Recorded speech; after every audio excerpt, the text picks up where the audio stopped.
I think storytelling is really important, and especially family stories. The stories that people tell seem to come from deep inside and be really tied to experiences that are very significant in their lives. So I think that people articulate very profound things when they're telling stories. So welcome to the Storytelling Studio. We're here to give you guys a voice, let you express your stories in a fun medium that you can show your friends and family and anyone else. So the first thing we did was we brainstormed, and if you'll notice, in your folder you'll have a sheet for every one of these things. Oh, okay. You will eventually have a sheet for every one of these. Each day you'll get more sheets, and then we'll fill your folders up. The best part. I think just seeing how excited he was creating his own story from beginning to end, and the two of us having a chance to work together on it. Who would be your third character? We should have, this one should probably be the alien, right? Yeah, the aliens. Okay. The aliens would all have the same name, and they would say the same voice, and they all had the same voice, and they would all look the same. Kind of like robots. It'll lead you through each step of the story and animating process. So first you start out with, we brainstormed our idea, we broke out all the characters, figured out what they were going to be like, figured out what their motivations of the pterodactyls and all that were. And then we set about, we actually went to the storyboarding step next. I think that the storyboarding structure was a little bit more complicated, but also I was surprised it didn't seem like it really gave the kids any trouble. They seemed to really enjoy it. It certainly seemed like a very well-structured way to go about If you look at the way the storyboard works is you're going to have boxes on your left and then word boxes on your right.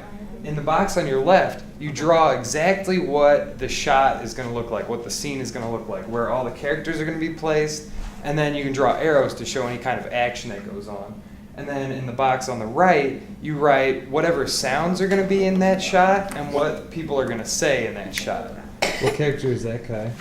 My grandma. After we had all of our scenes planned out and we knew what we were going to have to draw, then we drew it. You're going to have 3 boxes on your page. That's to draw them with different poses so we can kind of animate them. If you want to have a shot where someone's talking directly to you, but then he turns to the side and he steals a steak, you have to draw 2 different shots. So the way it works is that you want to stay inside this box because everything you see that's white, we're going to make disappear once we get to the computer part, okay? I was really impressed with the way that you had the workflow down such that the stories could actually be produced in such a short time.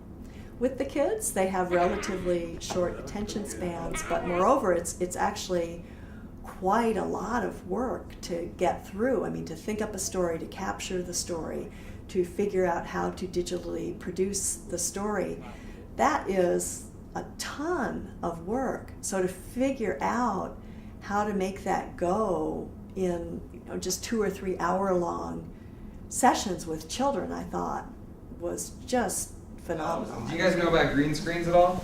Sort of. Anyone want to take a stab at explaining how people use green screens in movies and stuff? Does anyone know? Well, you can use a green screen to make backgrounds or animated characters or something like that.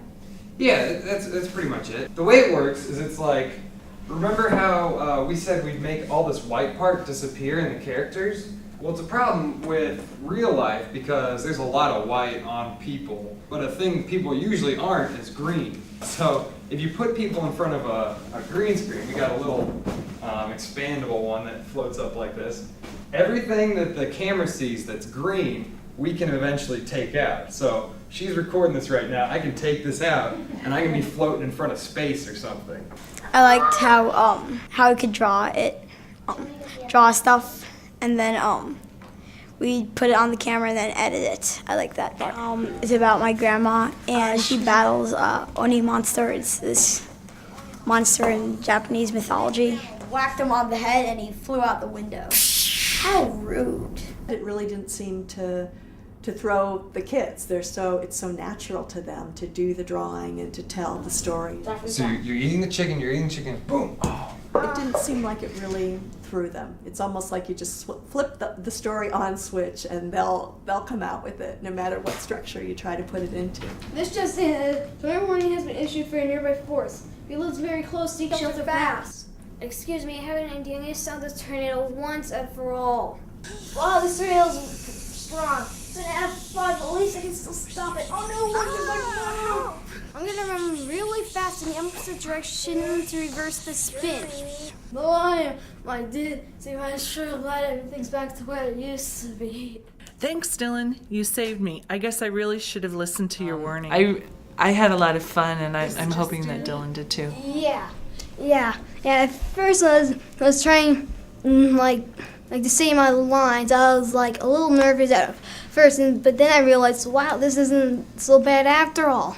The Intergalactic Soccer Championship by Gabe Mitchell. One day, the soccer player Ricardo was abducted by aliens and brought to another strange planet. He landed in an alien soccer field where he was greeted by a creepy-looking space octopus. Hello, Ricardo! Welcome to the Intergalactic Soccer Championship. You and I are going to face the champion.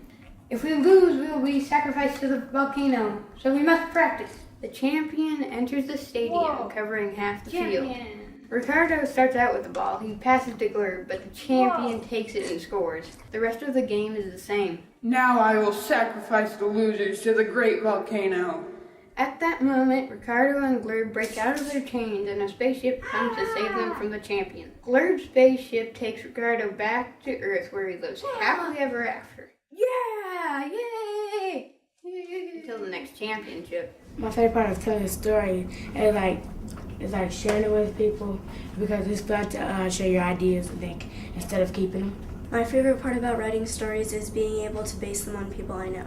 For me, developing the story with my daughter, I think the most important thing and the hardest thing was to just stay out of it and let her do her thing, let her have this great experience independently. It allowed for a very unique experience, a very meaningful way to spend time together that we wouldn't have had otherwise. It was a lot of fun, and my son doesn't really like writing, and here he wrote the story that he then illustrated, and it's going to be a little mini film. I think it's so cool. It is interesting to think about storytelling as a skill and how this program may have helped children enhance that skill. Kids have lots of feelings. It's sometimes hard to express those feelings, to express them to different people, to get across to people what's in your mind. The storytelling gives them a way to express things that maybe are somewhat difficult for them to express. So I think it does give them another option for how to communicate. It's exactly what I thought it was going to be. It was great. I think Sam really loved it. So I think it's a wonderful project, and I hope it continues.